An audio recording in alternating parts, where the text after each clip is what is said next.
श्रीलक्ष्म्यष्टोत्तरशतनामस्तोत्रम्। देव्युवाच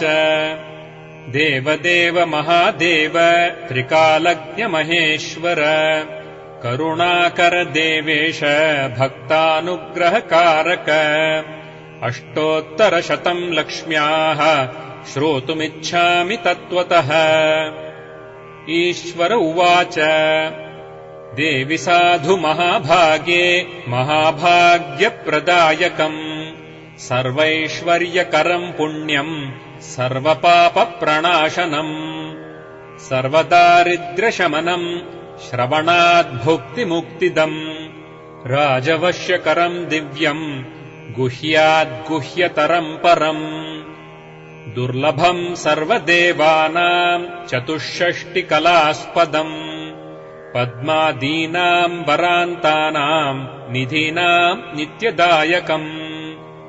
समस्तदेव्यसंसेव्य मणिमाद्यष्टसिद्धिदम् किमत्र बहुनोक्तेन देवी प्रत्यक्षदायकम् तव प्रीत्याद्य वक्ष्यामि समाहितमना शृणु अष्टोत्तरशतस्यास्य महालक्ष्मीस्तु देवता क्लीम् बीजपदमित्युक्तम् शक्तिस्तु भुवनेश्वरी अङ्गन्यासः करन्यासः स इत्यादि प्रकीर्तितः। ध्यानम् वन्दे पद्मकराम् प्रसन्नवदनाम् सौभाग्यदाम् भाग्यदाम् हस्ताभ्याम् अभयप्रदाम् मणिगणैर्नानाविधैर्भूषिताम्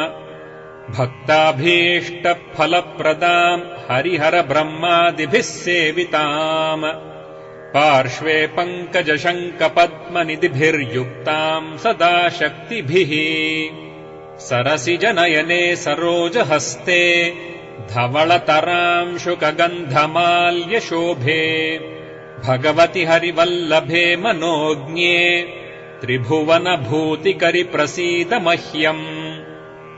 प्रकृतिम् विकृतिम् विद्याम् सर्वभूतहितप्रदाम् श्रद्धाम् विभूतिम् सुरभिम् नमामि परमात्मिकाम् वाचम् पद्मालयाम् पद्माम् शुचिम् स्वाहाम् स्वधाम् सुधाम् धन्याम् हिरण्मयीम् लक्ष्मीम् नित्यपुष्टाम् विभावरीम् अदितिम् च दितिम् दीप्ताम् वसुधाम् वसुधारिणीम् नमामि कमलाम् कान्ताम् क्षमाम् क्षीरोदसम्भवाम् अनुग्रहप्रदाम् बुद्धिमनघाम् हरिवल्लभाम् अशोकाममृताम् दीप्ताम् लोकशोकविनाशिनीम्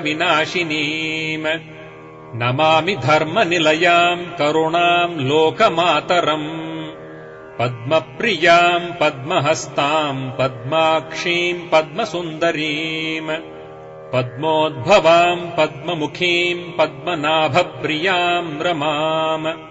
पद्ममालाधराम् देवीम् पद्मिनीम् पद्मगन्धिनीम् पुण्यगन्धाम् सुप्रसन्नाम् प्रसादाभिमुखीम् प्रभाम् नमामि चन्द्रवदनाम् चन्द्राम् चन्द्रसहोदरीम् चतुर्भुजाम् चन्द्ररूपाम् इन्दिराम् इन्दुशीतलाम् आह्लादजननीम् पुष्टिम् शिवाम् शिवकरीम् सतीम् विमलाम् विश्वजननीम् तुष्टिम् दारिद्र्यनाशिनीम् प्रीतिपुष्करिणीम् शान्ताम् शुक्लमाल्याम् वराम् श्रियम् भास्करीम् बिल्वनिलयाम् वरारोहाम् यशस्विनीम् वसुन्धरामुदाराङ्गाम् हरिणीम् हेममालिनीम् धनधान्यकरीम् सिद्धिम् स्त्रैणसौम्याम् शुभप्रदाम् नृपवेश्मगतानन्दाम् वरलक्ष्मीम् वसुप्रदाम् शुभाम् हिरण्यप्राकाराम् समुद्रतनयाम् जयाम् नमामि मङ्गलाम् देवीम् विष्णुवक्षस्थलस्थिताम् विष्णुपत्नीम् प्रसन्नाक्षीम् नारायणसमाश्रिताम् दारिद्र्यध्वंसिनीम् देवीम् सर्वोपद्रववारिणीम् नवदुर्गाम् महाकाळीम् ब्रह्मविष्णुशिवात्मिकाम् त्रिकालज्ञानसम्पन्नाम् नमामि भुवनेश्वरीम् लक्ष्मीम् क्षीरसमुद्रराजतनयाम् श्रीरङ्गधामेश्वरीम् दासीभूतसमस्तदेववनिताम् लोकैकदीपाङ्कुराम् श्रीमन्मन्दकटाक्षलब्धविभवब्रह्मेन्द्रगङ्गाधराम् त्वाम् त्रैलोक्यकुटुम्बिनीम् सरसिजाम् वन्दे मुकुन्दप्रियाम् मातर्नमामि कमले कमलायताक्षी श्रीविष्णुहृत्कमलवासिनि विश्वमातः क्षीरोदजे कमलकोमलगर्भगौरी लक्ष्मीप्रसीद सततम् नमताम् शरण्ये त्रिकालम् यो जपेद्विद्वान् षण्मासम् विजितेन्द्रियः दारिद्र्यध्वंसनम् कृत्वा सर्वमाप्नोति यत्नतः देवि नाम सहस्रेषु पुण्यमष्टोत्तरम् 100 येन श्रियमवाप्नोति कोटिजन्म दरिद्रतः भृगुवारे 100 धीमान् पठेद्वत्सरमात्रकम् अष्टैश्वर्यमवाप्नोति कुबेर इव भूतले